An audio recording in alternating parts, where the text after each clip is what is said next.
As long as y'all quit talking. So I believe we had gotten through the steps of cellular respiration. Just as a reminder, it starts with glycolysis in the cytoplasm. Glycolysis gets split into 2 3-carbon pyruvate molecules. Those move into the matrix of the mitochondria, where they undergo the citric acid cycle. That results in a complete breakdown of the glucose to CO2, which is released as a waste product, and it leaves us with a lot of electrons. Those electrons are passed through an electron transport chain. I believe I mentioned to y'all like a slinky. Have y'all ever played with a slinky and it walks down the stairs? You lose energy, right? Yeah. Basically what's going on at each step where it goes through the electron transport chain, it transfers a proton to the intermembrane space. That is the space between the 2 membranes of the mitochondria. Is everybody with me?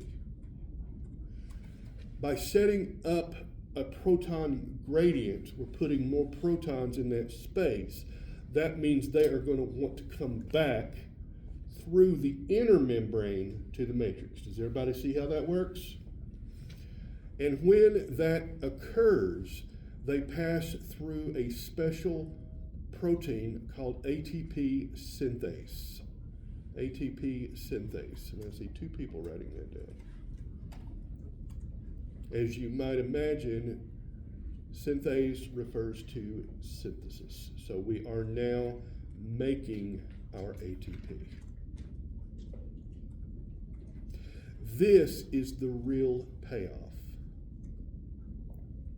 Some textbooks, like your book, count all of this as electron transport. I think it would be more accurate to split it into 2 separate processes. The first is electron transport because that's where you set up the proton gradient, right? Then the protons come through, the ATP synthase turns like a wheel, it slaps a phosphate and an ADP together to give you ATP. And now you're done. It's payday. You've just been handed a stack of cash and you can use it for whatever you want or need. Everybody see how that goes? Now I want you to keep in mind, this is only one example of catabolism. One example of catabolism. Essentially, any macromolecule that your body ingests will be broken down and feed into the catabolic process at some point. Is everybody clear on that? This is the easiest pathway to talk about. It is the most common example that's given. It's the one that's in your book, and that's why I'm using it.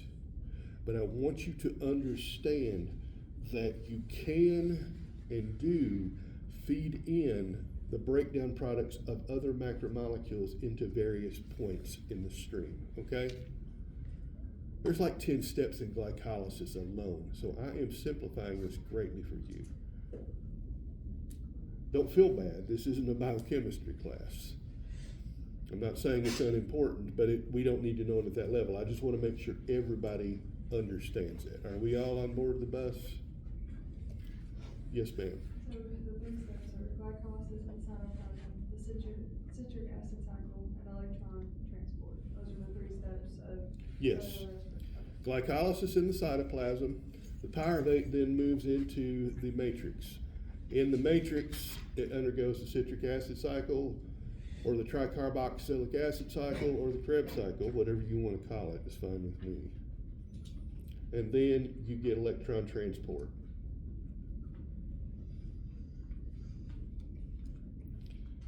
I had to learn this as a biochemist. That's why I split the third step into two, because it's a bit more accurate, but I'm not going to make y'all know that.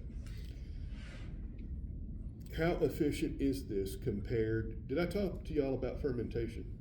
Yeah. Okay. Or it doesn't require oxygen. Does not require oxygen. Fermentation is the backup process. It is just a way to get a little bit of extra ATP when you are at max capacity on cellular respiration. Don't go to sleep on me, Alicia. Everybody with me? How efficient are the two compared to each other? In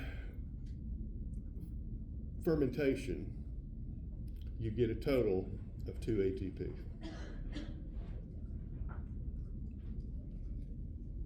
Two.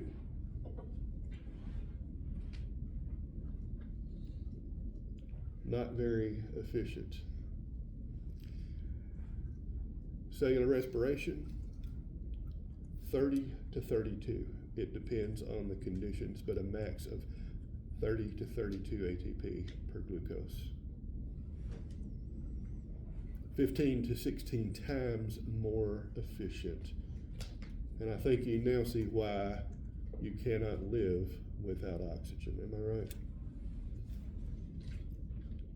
The amount you get from lactic acid fermentation is just a trickle in the bucket. So, are there any remaining questions over this process? Then let's leave it behind in the rearview mirror. Thank goodness I hate teaching this. So next up, we have other macromolecules.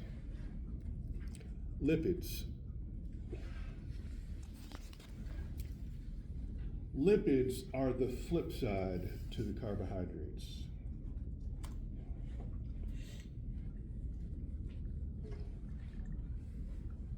The lipids have more bang for their buck.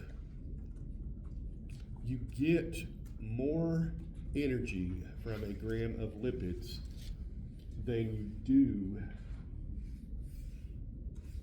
from a gram of carbohydrates.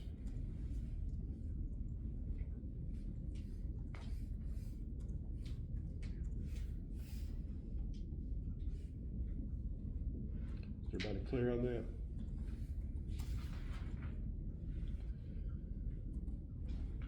But it requires more energy to initiate lipid catabolism, and it requires more time.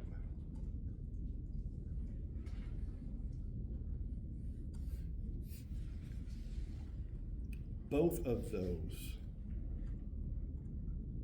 limit it to long-term energy storage. Essentially, the lipid gets broken down into two products: glycerol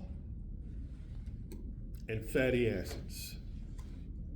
Glycerol and fatty acids.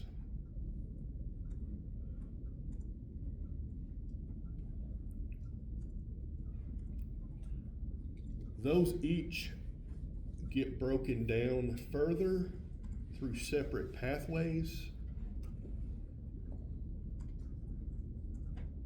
Believe it or not, the glycerol actually gets broken down into glucose, which then undergoes glycolysis. The fatty acids go through a separate pathway, and both of them feed into the citric acid cycle. Both pathways feed into the citric acid cycle.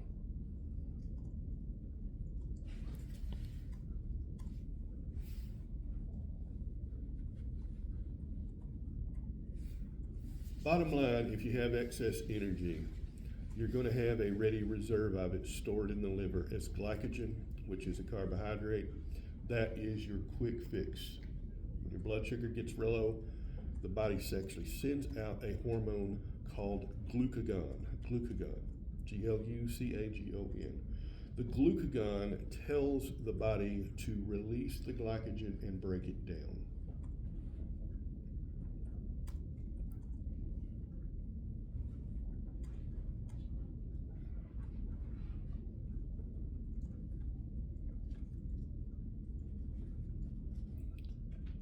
If and when your blood sugar levels get too high, the pancreas releases a different hormone called insulin. Insulin. Insulin.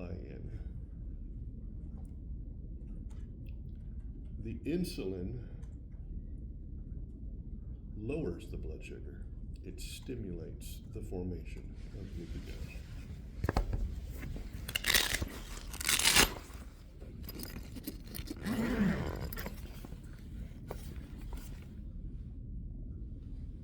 Insulin.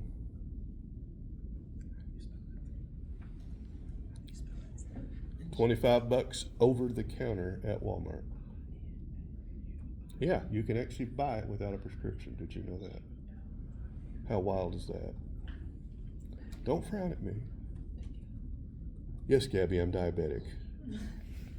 Would y'all like me to take one for the team and show you how this stuff works? When I say take one for the team, I mean I'll do something that's really, really bad for me. I'll go out there and I'll get myself a Hershey bar or maybe even two, and I will eat it and jack my blood sugar up. I'll take one for the team. Real tough sacrifice there, right? We'll see. I might do that at the end of class just to show you. As long as I've got, yes, I do have. It's not nearly as bad as it sounds. If you learn to give yourself injections. So anyway, where were we? Oh, the pancreas and how it, does everybody see how it regulates that? Keep in mind, all of this is under a central control. The goal here is what we call homeostasis.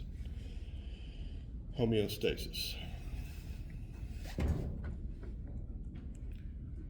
And homeostasis is a constant internal environment. You want your environment to maintain a state of equilibrium. You want your environment to maintain a state of equilibrium.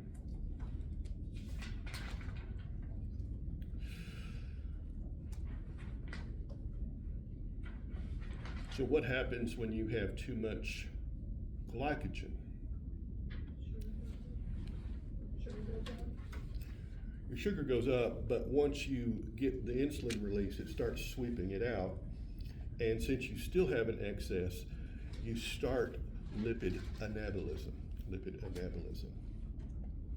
Synthesizing fats. Yes, ma'am.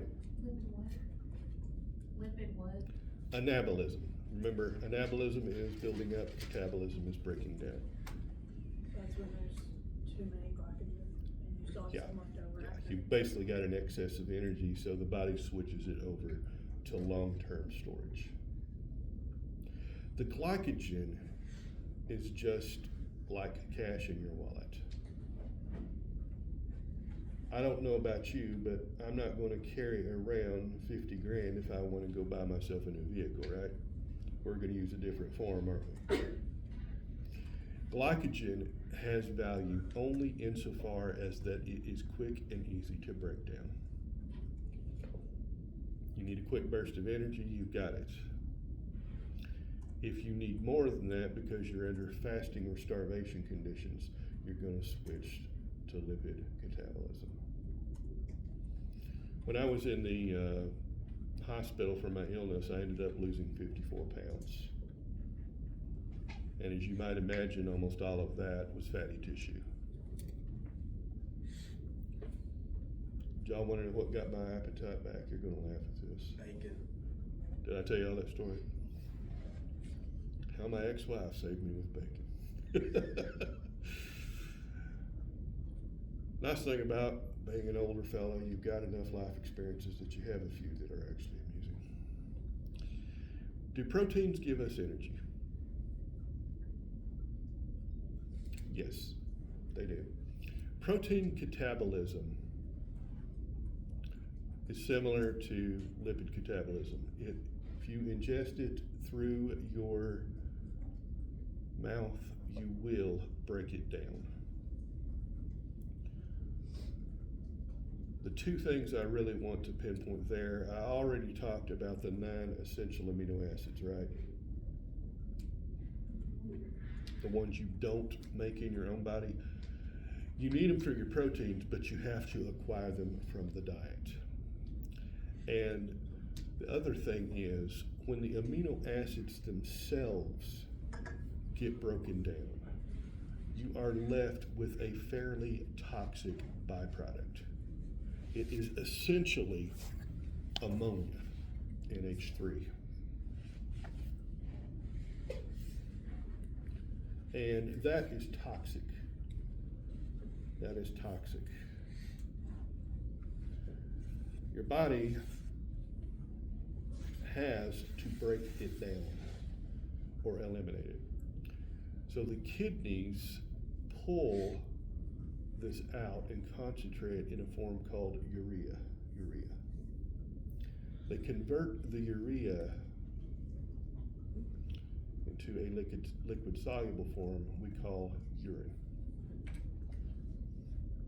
And that is excreted through the bladder. So is everybody clear on that? Can you say that one more time? Can you say that one more time? What Everything before urea. everything before the amino acids themselves. Amino or amine means ammonia, essentially. Ammonia, the chemical formula is NH3, a nitrogen with 3 hydrogens. Everybody clear on that? An amino acid has an amino group over here, and it has a carboxylic acid group over here. It's one of those molecules that's essentially an acid here and a base here.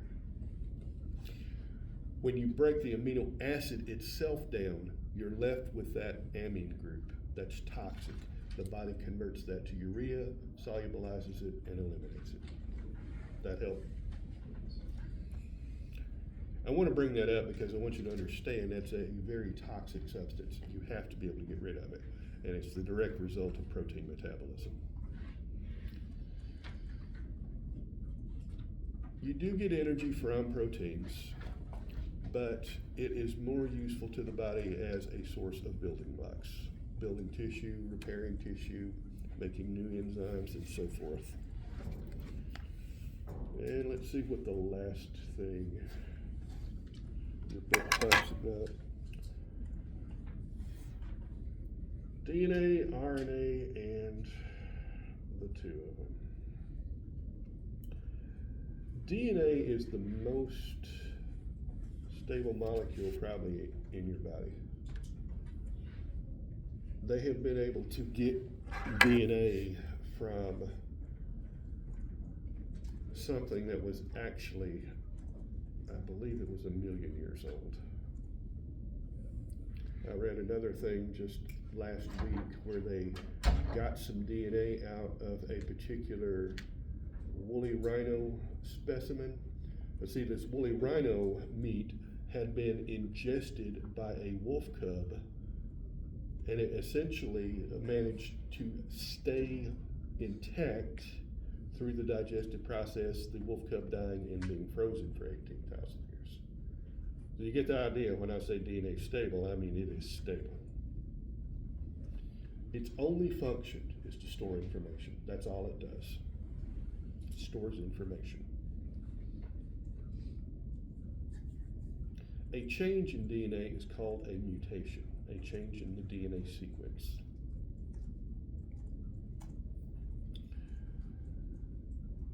Everybody knows what a spiral staircase looks like, right? If you had 2 of those twisting around each other, you would have a double helix. That's what DNA is. It's got one strand that goes this way. It's got another strand that goes that way. Everybody see that? We call that anti-parallel. Anti-parallel. And basically, it's a 4-letter code, ACGT. Those are called nucleotides. Isn't there one letter that's different on one side? I'm getting there. ACGT.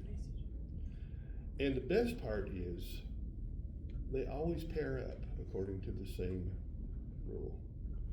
If you've got an A in this strand, you're always going to have a T over here. A always pairs with T. C in this strand gives you a G over here. Always. That's one of the reasons it's so stable. It's also one of the reasons it is so resistant to mutation.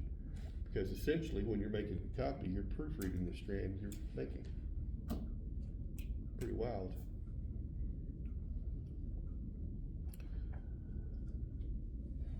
You might have heard of a gene.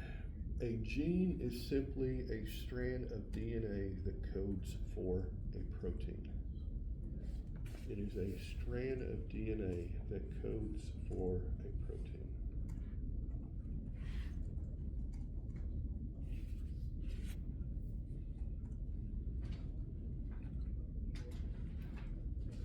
It reads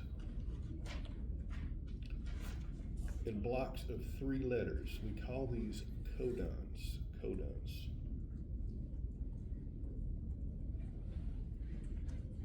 It reads in blocks of 3 that we call codons.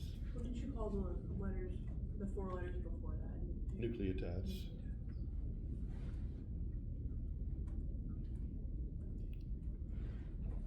So basically, a codon codes for an amino acid. A codon contains the code for a specific amino acid.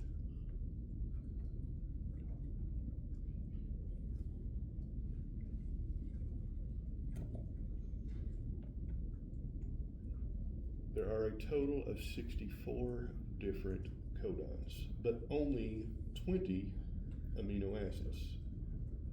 So there's some redundancy built into the system.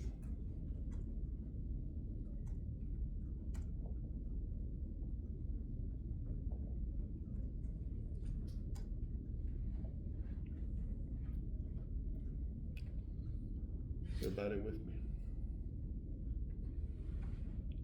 The entire human genome, Genome,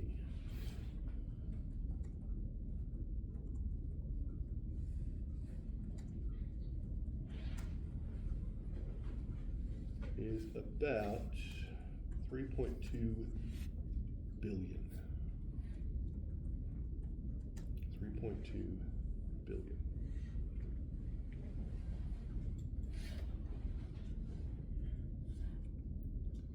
If we were to take all of the DNA that's in a single human cell, stretch it out end to end to make one big long strand, it would be about 6 feet in length. I'm about 6'1", so that gives you some idea. That's packed into every single one of your cells. Pretty amazing, isn't it? And here's something that might surprise you. You don't have one complete set of chromosomes in you. You have 2.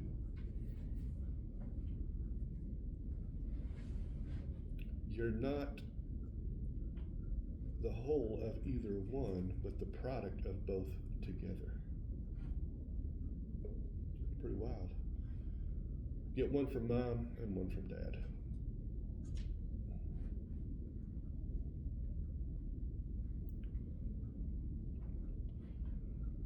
I'm going to throw out 3 terms you might hear. I just want you to know what they are. The first up is mutagen. M-U-T-A-G-E-N. M-U-T-A-G-E-N. A mutagen is anything that changes the DNA. In other words, it's anything that causes a mutation.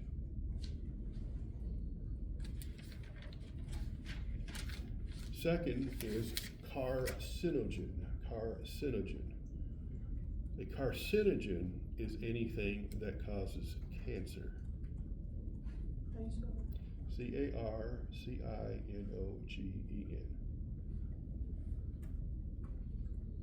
And the last thing is called a teratogen. Teratogen. Teratogen. Teratogen. That is anything that causes a birth defect. As you see, there's some overlap there. I just wanted you to understand the terms and what they mean. By definition, all carcinogens are mutagens, aren't they? Because they have to change the DNA. But here's something that a lot of people don't realize. Most mutations don't pass on to the offspring. If I get a mutation in a skin cell in my left forearm, is that going to be able to pass on to any children I might possibly have? Because my forearm does not produce gametes. Does everybody see what I'm going with? We call that a somatic mutation, because it occurs in normal tissue. If it has a negative effect, it'll end up being cancerous. If it occurs, So the somatic mutations are the ones that don't pass on? to the yes, they offspring? don't pass on. They pass on in just normal tissue. A germ-line mutation, when it happens in a germ cell, will get passed on because it makes a gamete, an egg or a sperm.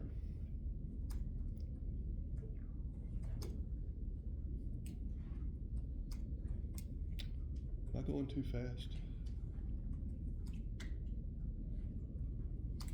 Y'all are unusually cowed today. Even Gabby's being quiet. I'm just teasing you, dear. Yes, sir.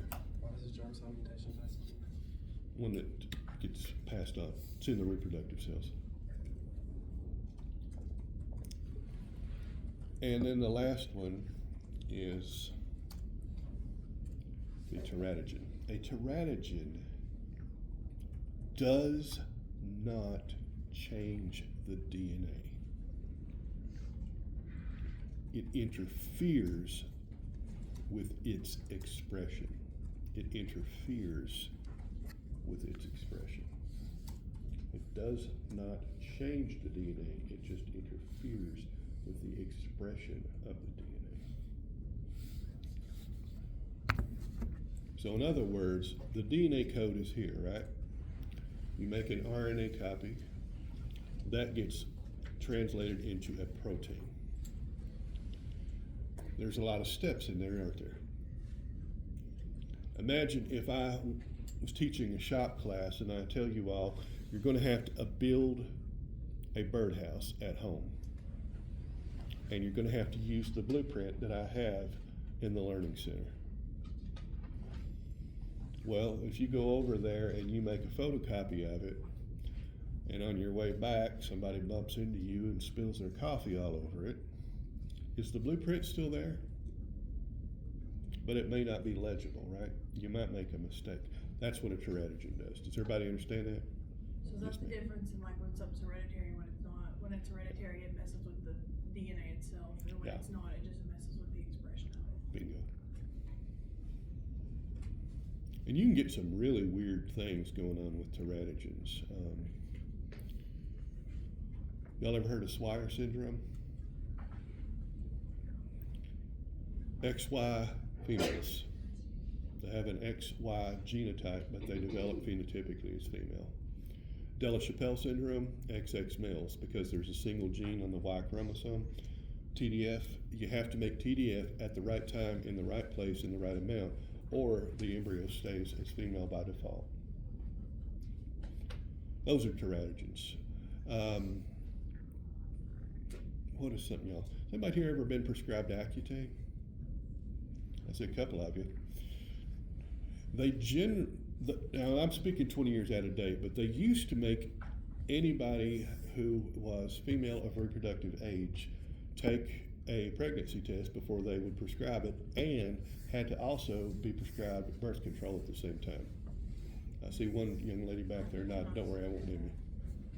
Huh? I think they might still do that. They may, I don't know. I about the haven't. birth control part, but I'm pretty sure they do make you have a pregnancy test. It would not surprise me. That's because Accutane is a very strong teratogen.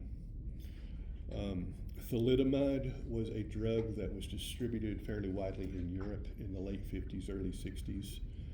It caused what they call flipper babies. They basically would not develop limbs. Even though they had the genes for the limbs, they would underdevelop and just leave you with knobs, or essentially flippers. So y'all understand the difference? I want to mention RNA here because RNA is probably the most flexible molecule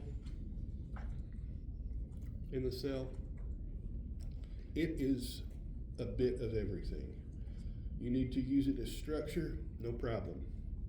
It actually is a big component of the ribosomes.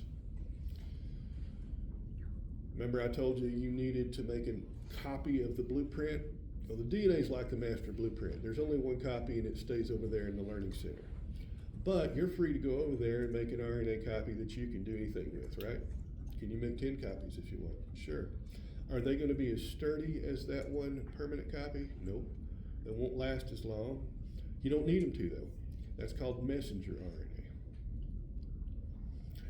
They actually bring amino acids to the ribosomes for protein synthesis. They have what's called an anticodon that matches the codon on the RNA. You said RNA brings amino acids to the. Yeah, transfer RNA.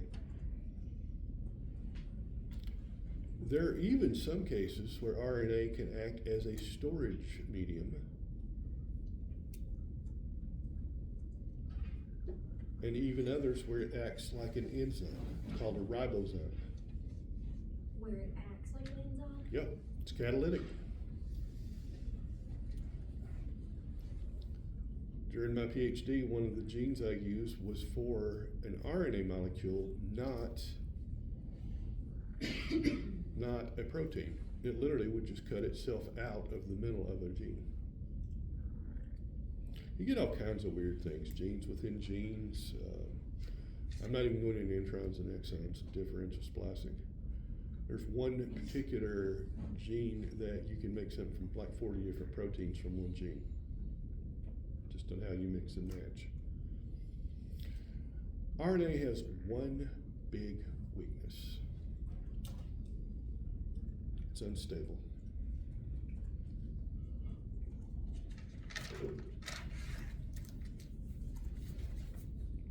It'll fall apart if you look at it wrong. It is the most unstable molecule going.